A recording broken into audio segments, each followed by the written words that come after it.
ರಜಪೂತ ಮಹಿಳೆಯರ ಜೌಹರ್ ಬಗ್ಗೆ ಎಲ್ಲರಿಗೂ ತಿಳಿದಿದೆ. ಇನ್ನೊಂದು ಜೌಹರ್ ಸಿಖ್ ಮಹಿಳೆಯರಿಂದ ಕೂಡ ಮಾಡಲ್ಪಟ್ಟಿತ್ತು. ಆದರೆ ಅದನ್ನು ಇತಿಹಾಸದ ಪುಟಗಳಿಂದ ಮರೆಮಾಚಲಾಗಿದೆ. ಪಾಕಿಸ್ತಾನದ ರಾವಲ್ಪಿಂಡಿಯಲ್ಲಿರುವ ಥೋವಾ ಖಾಲ್ಸಾ ಗ್ರಾಮದ ಮಹಿಳೆಯರು 1947ರ ವಿಭಜನೆಗೆ ಅತ್ಯಂತ ಹೆಚ್ಚಿನ ಬೆಲೆಯನ್ನು ತೆತ್ತರು. ಅನೇಕ ಮಹಿಳೆಯರು ತಮ್ಮ ಗೌರವವನ್ನು ಉಳಿಸಿಕೊಳ್ಳಲು ಬಾವಿಗೆ ಹಾರಿದರು.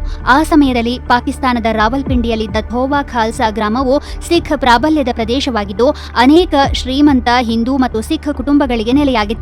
ಮಾರ್ಚ್ 6, 1947ರ ಸಂಜೆ ಹತ್ತಿರದ ಕೆಲವು ಹಳ್ಳಿಗಳಿಂದ ಮುಸ್ಲಿಮರ ಒಂದು ಸಣ್ಣ ಗುಂಪು ಗ್ರಾಮವನ್ನು ಪ್ರವೇಶಿಸಿ ಸಿಖ್ಖರು ಮತಾಂತರಗೊಳ್ಳಬೇಕೆಂದು ಅಲ್ಟಿಮೇಟಂ ನೀಡಿತು.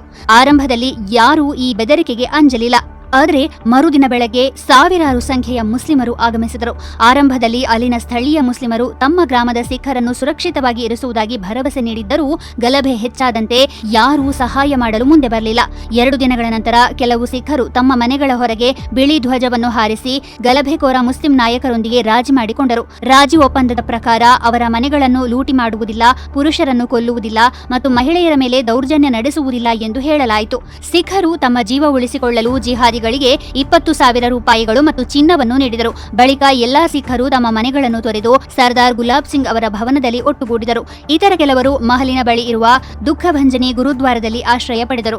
6 ದಿನಗಳ ಕಾಲ ತಮ್ಮ ಮನೆಗಳನ್ನು ಲೂಟಿ ಮಾಡಿ ಸುಡುವುದನ್ನು ಸಿಖ್ಖರು ಆ ಮಹಲಿನಿಂದ ಕಣ್ಣಾರೆ ಕಂಡರು. ಜಿಹಾದಿಗಳ ಕೋಪ ಹೆಚ್ಚಾದಾಗ ಅವರು ಸಂತ ಗುಲಾಬ್ ಸಿಂಗ್ ಅವರ ಮಹಲಿನ ಕಡೆಗೆ ತಿರುಗಿದರು. ಸಿಖ್ಖರು ಒಬ್ಬೊಬ್ಬರಾಗಿ ಕೊಲ್ಲಲ್ಪಡಲು ಆರಂಭವಾದಾಗ ಮುಸ್ಲಿಂ ನಾಯಕ ಮತ್ತೊಂದು ಷರತ್ತನ್ನು ವಿಧಿಸಿದ.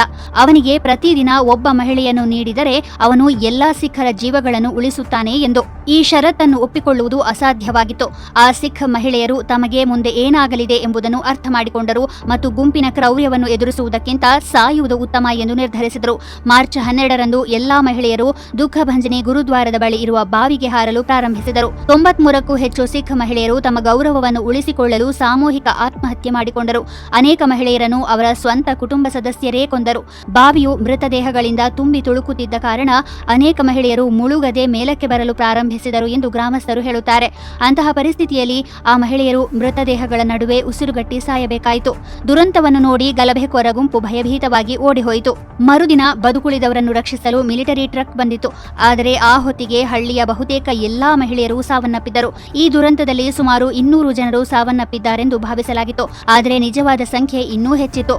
ಈ ಸುದ್ದಿ ರಾಷ್ಟ್ರೀಯ ಪತ್ರಿಕೆಗಳಲ್ಲಿ ವರದಿಯಾಗಿತ್ತು ಮತ್ತು ವೈಸ್ ರಾಯ್ನಿಂದ ಹಿಡಿದು ಜವಾಹರ್ಲಾಲ್ ನೆಹರೂವರೆಗೆ ಎಲ್ಲರೂ ಆ ಸ್ಥಳಕ್ಕೆ ಭೇಟಿ ನೀಡಿದರು. ಕೊಲ್ಲಲ್ಪಟ್ಟ ಮಹಿಳೆಯರಿಗೆ ಹುತಾತ್ಮ ಗೌರವಗಳನ್ನು ನೀಡಿರಬಹುದು, ಆದರೆ 1947ರಲ್ಲಿ ಅತ್ಯಂತ ಸಂಘಟಿತ ಮತ್ತು ಅತ್ಯಂತ ಕ್ರೂರ ಹಿಂಸಾಚಾರವನ್ನು ಮಹಿಳೆಯರ ವಿರುದ್ಧ ನಡೆಸಲಾಯಿತು ಎಂಬುದಕ್ಕೆ ಥೋವಾ ಖಾಲ್ಸಾ ಪುರಾವೆಯಾಗಿದೆ.